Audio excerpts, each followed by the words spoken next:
Pessoal, mais um almoço com TF no ar. Nossa, um café da tarde, né, com TF. Já passamos as 14 horas. O segundo conteúdo aqui no dia de hoje. Vamos falar sobre Botafogo. Jefferson Savarino anunciado por 3 temporadas.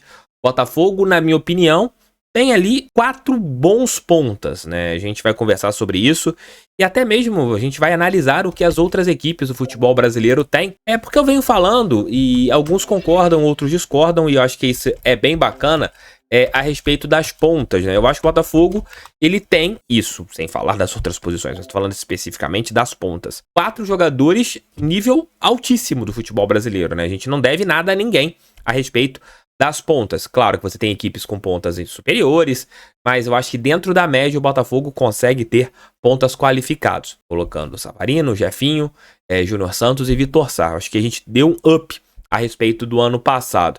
E claro, ainda tem 2 meninos, né? O Segovinha, que teve bons momentos na última temporada, e o Diego Hernandes, que é uma incógnita, né? Vamos entender o que o Botafogo tem a respeito disso, mas vamos falar também sobre final da Libertadores, que já tem um local que pode ser o da final, né? A Conmebol ainda não falou oficialmente, mas o jornalista argentino trouxe que a final pode acontecer num dos principais estádios da América do Sul. Tudo isso dentro desse nosso almoço com TF, que está em nome de Ágil. Se você quiser antecipar o seu fundo de garantia, procure a Ágil. É rápido, é simples e é muito fácil. Você vai tirar todas as suas dúvidas antes da antecipação, vai saber como faz para antecipar.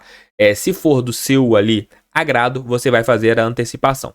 Mas daquela maneira que eu sempre dou a dica aqui no canal. Para qualquer tipo de operação, você tem que falar o seguinte: olha, eu quero entender como que faz. Eu preciso saber todos os caminhos, eu preciso saber como que isso é feito antes de assinar qualquer contrato. Então, prestem atenção, entendam bem o que a Ágil te proporciona. Se for da maneira que vocês quiserem, façam ali o acordo com a empresa. A final da Copa Libertadores, ela pode acontecer no Monumental de Núñez, né? Agora é o novo nome do estádio, né? O MAS Monumental. Segundo o jornalista Germán Balcarce, da La Nación, né? Ele colocou que a casa do River Plate pode ser o estádio para a final da Copa Libertadores, que nesse ano passado, né, no caso, aconteceu no estádio do Maracanã. E vendo, né, as movimentações, talvez seja o grande estádio, né, para ter isso, né, tirando os estádios brasileiros. Eu acho que o estádio Monumental de Núñez seria ali o grande palco para a final da competição da Copa Libertadores, né? Hoje a capacidade é de quase 85 mil pessoas, o estádio foi recentemente reformado, e lá o ano retrasado, cara, na reforma tava ficando muito bonito o estádio. Quem foi em jogos, mano, até mesmo da Argentina, jogos do River, tanto pela Libertadores e pelo Campeonato Argentino, disse que o estádio, disseram que o estádio estava maravilhoso, assim, o estádio é bem feito, tudo pulsando, então vai ser maneiro jogar uma final de Copa Libertadores no estádio Monumental de Núñez. A gente torce, né, que o Botafogo ele consiga avançar a respeito da final dessa competição, porque a gente tá na Libertadores, então a gente tem que olhar onde vai ser a final da Libertadores. Torcer que primeiro a gente passe pela segunda fase prévia, depois pela terceira, fase de grupos e as fases do mata-mata. O Riquelme, que tem ferrado bastante o Botafogo, ele sempre disse algo sobre a Libertadores e com certeza ele tem razão. Você tem 2 Copas Libertadores da América e no caso do Botafogo não serão 2, serão 3. A gente tem as 2 fases prévias, que é a primeira Libertadores do Botafogo, depois teremos a segunda Libertadores do Botafogo, que é a fase de grupos, se Deus quiser, e a terceira Libertadores, que aí é a derradeira, que será a fase a partir das oitavas.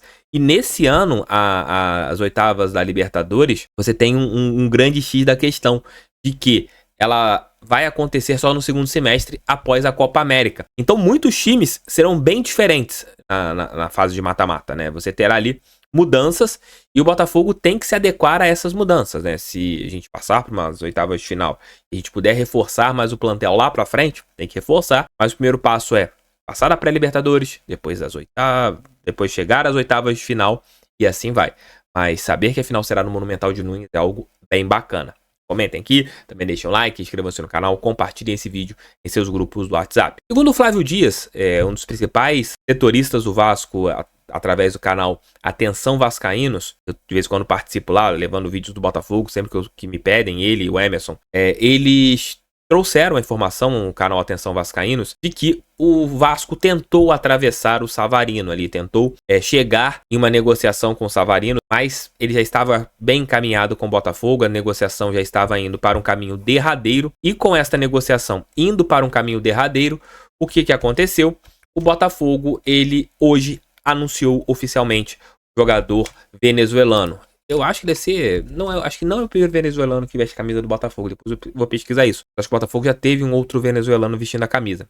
Vou pesquisar. Se vocês souberem aqui, comentem aqui embaixo. Mas eu acho que não é o primeiro venezuelano que veste a nossa camisa.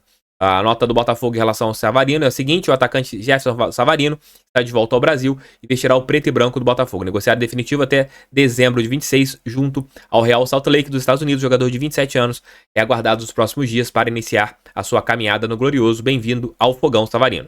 Jefferson Davi Savarino Quinteiro é natural de Maracaibo, Venezuela. Iniciou sua trajetória no futebol no Zulia FC, equipe de seu país vendido ao Salt Lake.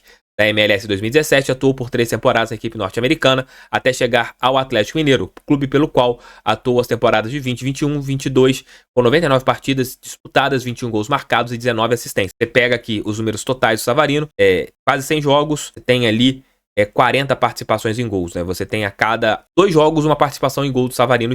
Esse número é fantástico. Pelo Galo, ele conquistou o Campeonato Brasileiro de 21, Copa do Brasil de 21, Supercopa do Brasil de 22 e 3 campeonatos mineiros, 20, 21 e 22. Adquirido pelo Real Salt Lake, Savarino atuou em 2 temporadas na MLS, marcando 18 gols, 8 assistências em 54 jogos, mantendo ali aquela média de cada 2 jogos uma participação em tento. Isso aí é participações em tentos, eu que estou trazendo na nota do Botafogo. Na seleção principal venezuelana, Savarino soma 3 jogos com 3 gols e 5 assistências. Na seleção venezuelana, os números dele já caem um pouquinho. Savarino tem 1,69 m, é nascido em 11 de novembro de 96. Eu acho o Savarino mais jogador do que o Soteldo. Eu acho o Savarino... Eu adoro o Soteldo, mas eu acho o Savarino mais jogador que o Soteldo, na minha opinião. E pegando os 4 pontas do Botafogo, agora com as definições já, com os pontas sacramentados, eu vejo que o Botafogo não deve nada a ninguém a respeito dos seus pontas. O que jogar vai fazer um bom trabalho. Aí vai depender do Thiago Nunes. O Thiago Nunes tem pontas para você escolher da melhor maneira que ele quiser. Desde que ele mude o esquema tático, sei lá, resolva jogar na temporada com 3 zagueiros, como terminou o Campeonato Brasileiro. Mas se ele jogar com linhas de 4, uma linha de 4 atrás, né, 3, né, 4-3-3 ou 4-2-3-1, ele terá pontas que podem desequilibrar partidas. Eu acho que, dependendo das características, se você pega um time com as linhas mais baixas, né, vamos supor, você pega ali um time retrancado no Newton Santos e você precisa mais do drible, você tem Savarino e Jefinho, jogadores que podem desequilibrar no drible. Se você precisar de um time com as linhas mais baixas e com uma transição muito rápida, você pode colocar Júnior Santos de um lado e Vitor Sá do outro, né? Um time que você tem que ter uma defesa um pouco mais forte, jogadores que marquem um pouco mais. Júnior Santos e Vitor Sá dão aquele suporte defensivo. Então você pode escalar seus 4 pontas de acordo com os adversários e eu não vejo perdendo muita qualidade. O Júnior Santos é um bagre. Mas na reta final do Campeonato Brasileiro, quantos pontos importantes o Júnior Santos nos deu? Júnior Santos é um daqueles jogadores que precisa de confiança. Claro, ele pode ser um cagre também, mas você ter um jogador com a força do Júnior Santos é importantíssimo dentro do elenco. Eu acho que o Botafogo tá bem servido com os pontas, pelo menos eu vejo assim, e também com os pontas reservas que a gente tem, as terceiras opções, né? No caso, o Segovinha, que cai para uma terceira opção, e também o Diego Hernandes, que a gente tem que entender onde ele vai jogar. Se vai jogar por dentro, se vai jogar pela esquerda, pela direita. Mas o Botafogo ganhou muito com seus pontas para essa temporada. Então seja bem-vindo, Jefferson Savarino, a 5ª contratação do Botafogo para a temporada, a 4ª contratação do Botafogo para a temporada, né?